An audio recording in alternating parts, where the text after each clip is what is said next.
Alors vous savez que le cahier des charges n'est pas le support idéal pour communiquer à l'équipe de développement les besoins que l'on pourrait avoir. Il est donc beaucoup mieux de procéder selon les méthodes agiles avec ce qu'on appelle des user stories au pluriel, au singulier user story, qui pourrait se traduire en français comme récit utilisateur. Alors qu'est-ce qu'un user story ou un récit utilisateur? C'est une phrase très simple en français courant, donc avec des termes qu'on utilise tous les jours, parce que c'est pas bon lorsqu'on communique entre clients et prestataires avec des termes techniques pompeux, il vaut mieux s'exprimer avec le langage de tous les jours en français courant, comme on dit. Donc c'est une phrase qui exprime un besoin très spécifique, qui exprime une fonctionnalité précise du futur logiciel ou application, base de données à développer. Alors, je vais faire un exemple. Un user story pourrait être en tant qu'utilisateur normal, j'aimerais pouvoir me connecter au système en mettant mon nom d'utilisateur et mon mot de passe. Un autre user story, en tant qu'utilisateur normal, si j'ai oublié mon mot de passe, j'aimerais cliquer sur un lien, j'ai oublié mon mot de passe, pour pouvoir insérer mon adresse email et recevoir un lien qui me permet de euh, réinitialiser mon mot de passe. Un autre user story, en tant qu'administrateur, quand je me connecte au système, j'aimerais mettre mon login, donc mon nom d'utilisateur et mon mot de passe. J'aimerais que le système génère un code, il me l'envoie par SMS, que je reçoive le code par SMS, je le lis, j'insère ce code dans l'interface et seulement après, je suis identifié, authentifié. Donc vous remarquez que un user story, c'est en tant que, et puis c'est un type d'utilisateur, j'aimerais faire cela, et après une explication éventuellement du pourquoi. Voilà, donc je répète la structure. En tant que type d'utilisateur, j'aimerais faire ceci et cela pour cette raison. Alors admettons que l'on développe une application qui gère des factures. On pourrait dire, en tant qu'administrateur, j'aimerais pouvoir chercher toutes les factures créées par tel ou tel utilisateur.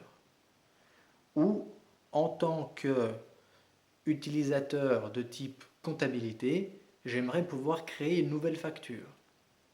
Ou en tant qu'utilisateur de type comptabilité mais encaissement, j'aimerais pouvoir dire cette facture a été payée, etc., etc., etc. Donc c'est une fonctionnalité très précise qui se traduit en une simple phrase en français courant.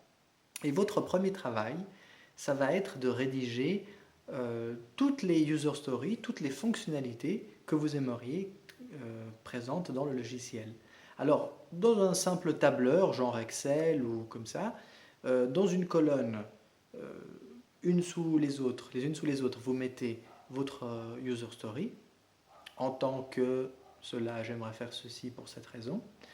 Soyez assez précis, mais sans trop vous casser la tête. Hein. L'idée, c'est de faire cette liste. Après, on reviendra ensemble dessus. Donc, dans la première colonne, vous mettez ça. Et dans la deuxième colonne, juste à côté, vous allez attribuer un point ou un score qui est en fait un niveau de priorité. Un score qui va de 1 à 4. 1, c'est cette fonctionnalité est absolument vitale. Sans cela, ça ne sert à rien de faire le logiciel. 2, c'est cette fonctionnalité est vraiment très utile. J'en ai vraiment besoin, ça serait vraiment un problème s'il n'était pas là. 3, c'est cette fonctionnalité, ça serait vraiment sympa de l'avoir, ça serait plus du confort qu'autre chose. C'est important, mais un peu moins que ce qui est très utile et encore moins de ce qui est vital. Et 4, c'est cette fonctionnalité a vraiment un rapport avec le luxe, on peut le faire plus tard, c'est vraiment pas la priorité. Donc, colonne 1, vous rédigez la user story en tant que j'aimerais faire cela. Après, vous lui donnez un point de priorité. Est-ce que c'est vraiment vital? C'est 1. Est-ce que c'est très utile? C'est 2. Est-ce que ce serait vraiment sympa? C'est une question de confort. 3. Est-ce que c'est vraiment le luxe? On pourra faire ça plus tard. 4. Voilà. Pour chaque user story, pour chaque fonctionnalité, pour chaque souhait, que ce soit le vôtre ou peut-être votre équipe avec laquelle vous allez rédiger les user stories, vous donnez un ordre de priorité de 1 à 4. Alors c'est du travail bien sûr, du travail pour vous, mais ça vous permet d'une part de clarifier les idées, de réfléchir à comment vous voulez votre logiciel. Et nous, ça nous permet déjà de voir votre propre implication, votre propre motivation. Pour nous, c'est très important. Parce qu'un client qui nous dit, voilà, faites un logiciel de gestion de facturation, débrouillez-vous, alors c'est un client vraiment pas motivé et impliqué, donc on ne va pas travailler avec. Par contre, si vous prenez le temps de rédiger ces user stories, on voit votre bonne volonté, on voit votre implication, donc c'est très bien.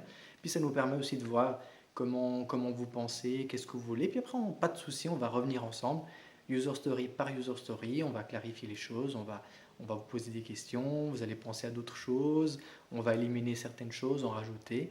Et voilà, tout ça va constituer le backlog, mais de ça, on en parlera dans une autre vidéo.